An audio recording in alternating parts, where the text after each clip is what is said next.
Okay, folks, welcome back to the Legless Zoo. Today's training session is going to be with Yig. Yig is our somewhere around 5.5 to 6 year old Western hognose snake. She's a female and she is in a xanthic morph.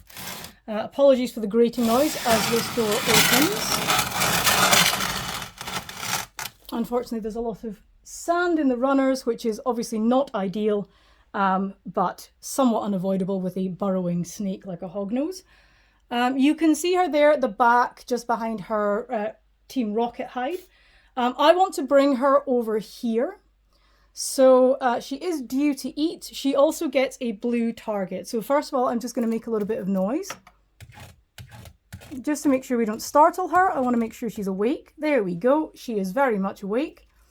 Yig has been target trained for quite a few years now and is pretty enthusiastic about her target. Hopefully you can see her approaching there. Hi, baby girl, come on. She's very, very enthusiastic about food and very, very good at approaching her target. Come on then. Yeah, come on. Over here. Come on. That a girl. There you go. Yeah. There we are. Let's turn this a little bit and get a better shot of her. There we go. You got it. Good girl. So you saw that Yig is very, very cognizant of what the target means and very motivated. Hognoses are on average fairly slow moving snakes, but as you saw, when she has a focused goal in mind, she can certainly move quickly when she wants to. So in classic hognose fashion, she has, of course, grabbed her food sideways. I know that this can be a little bit disconcerting for a lot of keepers. I've never found it to be an issue. She figures it out. She does figure it out on her own. It takes her a little bit of time, but she does get there. It's also worth pointing out, I tend to feed wet prey. I appreciate not everyone wants to do that due to the risk of substrate or other things sticking to the food. But as you can see, I feed Yig on her hard landscaping here so that it's not actually touching the dirt, and I present it on a flat target so that, again, she's lifting it off as if it was a feeding plate. It's not 100%. We do sometimes get a little bit of substrate. It tends to minimize it, and as an adult with a naturalistic bioactive enclosure, this is natural soil, so a little bit of contamination is not going to be hugely problematic. That being said, I do try and keep it to a minimum as best I can. You can probably see from this that Yig is quite a big girl now.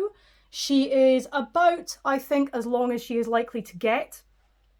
This enclosure that she is in is just shy of a 4 foot by 2 foot by 2 foot. It's something like, I believe, a 3.5 by 2.5 by 2.5. Now, in theory, this would be fine for her whole life, but she will be getting an upgrade in a year or two to a 4 by 2 by 2. She's quite an active snake, and I do like to provide her as much space as possible. She does use all of her enrichment and all of the room available in her viv, so I would like to provide her with an upgrade in a year or two. So she will have more space, although this would be perfectly reasonable for an adult female hognose for the duration of her life. And of course, Yig also gets some out of viv exploring time in her play tent. So she by no means spends her whole life in her enclosure either. So you can see she's both kind of pulling her food back with her, and she's also kind of folding it in half. This is a thing that hognoses do a lot. It did used to concern me a little more than it does now. I've seen her handle this really well over the years that I've had her, so I tend to just let her get on with it. However, with younger animals, or when you are sizing them up to a larger prey item, it can be a little bit concerning to see them do this.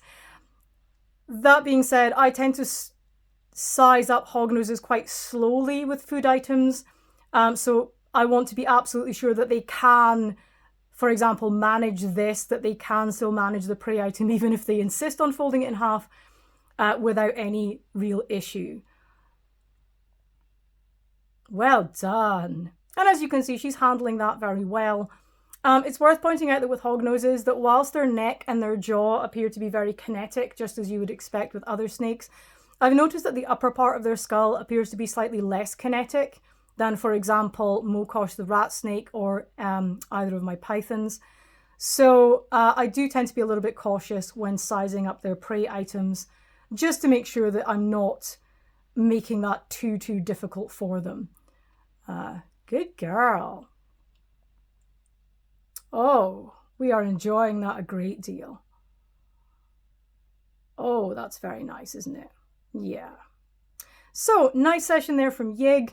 You can see that Yig is very enthusiastic about her target. Hognoses tend not to strike, so that's never really been an issue with the hognoses when training them, but they will sometimes go through a phase of biting the target, which can be a little bit of an issue, which is why I use a flat plastic target, just to make sure they can't get their teeth caught in anything. Due to that slightly single-minded enthusiasm, we're still working on building Yig's target response and her repertoire, but that being said, she is very, very good with her target and a very enthusiastic feeder. So there we go. Little update session with our oldest girl here at the Legless Zoo, Yig.